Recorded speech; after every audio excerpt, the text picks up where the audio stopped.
satu hal yang penting ya, satu hal yang paling penting dari poin video ini ya. Kalau lo misalnya mau walking atau mau jalan, kalau lo lari, itu bukan berarti lo menambahkan intensitas. Salah ya. Lari itu malah mengubah sumber tenaga lo.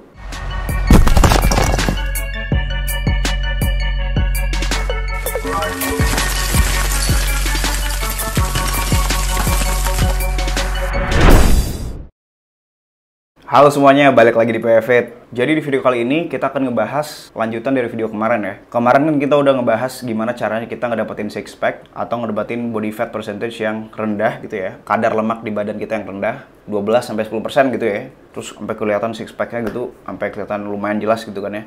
Tapi belum sampai ke urat-urat segala macam, belum ya kan, belum sih. Itu sampai ke 10% ke bawah biasanya, oke? Nah, itu kan kita udah bahas tuh kemarin tuh, caranya dengan kita ngelakuin kardio atau jalan, kita udah bisa ngedapetin six pack, ya kan? Nah, sekarang berapa lama nih kita bisa ngelihat progres pembentukan six pack kita ini? Kita bisa nunggu sampai berapa bulan? Kita harus ngelakuin pola jalan ini sampai berapa bulan? Nah, jadi sebelum gua kasih tahu 3 ibaratnya variabel penting yang mengatur seberapa cepat kita bisa ngebakar lemak atau seberapa cepat kita bisa mencapai ke dalam keadaan badan kita tuh benar-benar ada six pack-nya, oke? Benar-benar habis lemaknya. Nah, jadi kita langsung aja bahas ya dari ketiga variabel tadi. Ya, yang pertama itu adalah jangka waktu lu ya. Jadi semakin lu ngelakuin kardio atau jalan itu semakin lama, ya misalnya lu lakuin cuma 10 menit ya gitu kan ya. Misalnya lu 10 menit, ya kan? Tapi semakin lu lama, semakin lu misalnya 20 menit, 30 menit, 40 menit, sampai 60 menit, itu lu akan ngebakar lebih banyak lagi lemaknya, oke? Jadi semakin lu lama jalannya, ngebakar lemak akan semakin banyak, oke? Itu yang pertama tuh. Variabel pertama adalah jangka waktu. Yang kedua adalah step count, ya. Lu harus hitung tuh, hitung jumlah langkah lu sehari-harinya. Jadi lu bisa download di aplikasi di HP ya, di App Store atau di Google Play. Jadi kalau lu mau jalan, lu pegang HP-nya ya.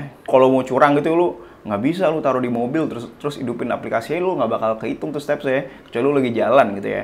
Kalau jalan lu pasti kehitung tuh stepsnya. Jadi lu kalau mau ngitung steps pakai HP, lu harus pegang tuh HP ya kan, atau taruh di kantong ya kan.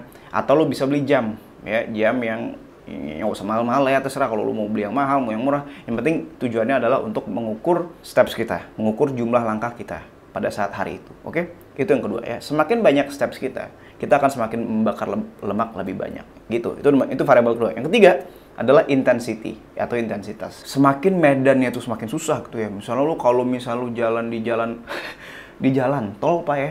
Jalan tol yang lurus gitu ya. Tahu lu? Yang jalan tol yang nggak berasa, Pak ya. Berasanya gimana? Kalau ketabrak anjing itu berasa, itu beda. Jadi lu jalannya itu jangan yang datar ya. Maksudnya medannya jangan datar. Semakin dia datar, semakin dia bakar lemaknya sedikit.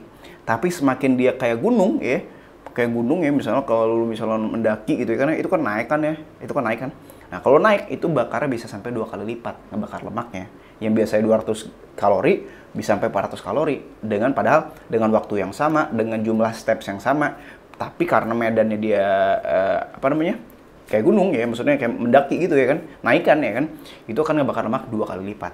Nah, kalau misalnya lo nggak ada gunung ya, misalnya kayak di mana tuh, yang nggak ada gunung, kayak semua di Indo ada gunung ya. Jadi misalnya kalau lo jauh dari medan yang ada intensitas yang berat gitu ya, lo bisa ke tempat gym, lo lakuin treadmillnya lo pasang level 15 di incline ya.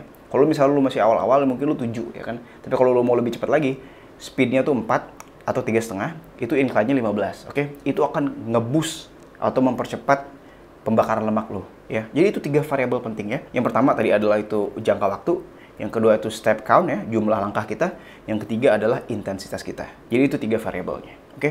Nah, satu hal yang penting ya, satu hal yang paling penting dari poin video ini ya. Kalau lo misalnya mau walking atau mau jalan, kalau lo lari, itu bukan berarti lu menambahkan intensitas. Salah ya. Lari itu malah mengubah sumber tenaga lu. Yang awalnya kalau kita tuh jalan biasa ya, itu sumber tenaga lu adalah dari apa?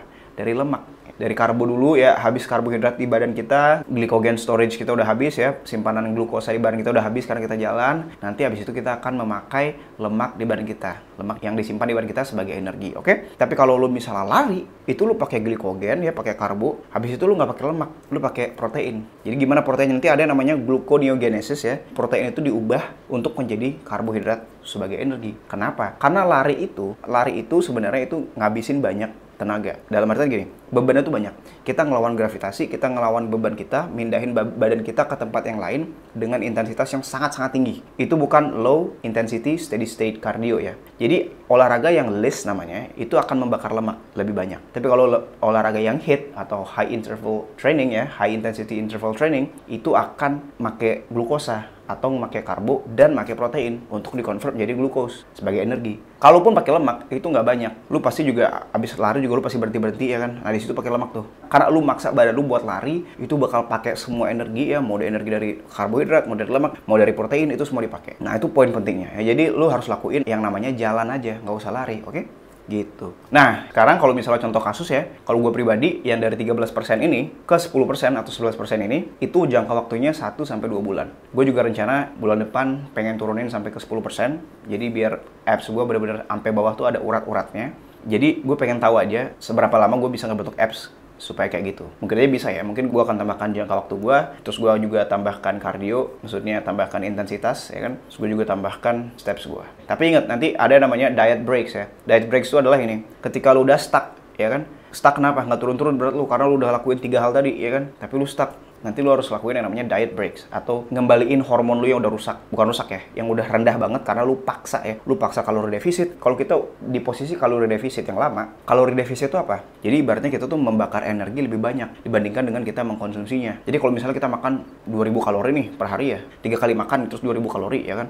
Tapi kita ngebakar tuh sampai 2500 ya kan. Itu defisit kalorinya kan 500 tuh. Kalau kita lakuinnya sebulan, itu bakalan stuck dan kita bakalan lemes terus. Jadi kita juga harus ngelakuin yang namanya diet breaks. Ibaratnya seminggu gitu kita makannya balik lagi ke maintenance awal. Sehingga nanti hormon kita balik lagi, kita bisa semangat lagi. Sehingga kita akan ngebakar lemak jauh lebih banyak. Jadi ibaratnya yang awalnya stuck, terus dia naik dulu dikit. Nanti setelah itu, seminggu setelah itu, pasti turun lagi jauh lagi. Gitu. Itu namanya diet breaks. Gue akan bahas di video selanjutnya. Oke? Segitu aja video dari gue. Semoga bermanfaat ya.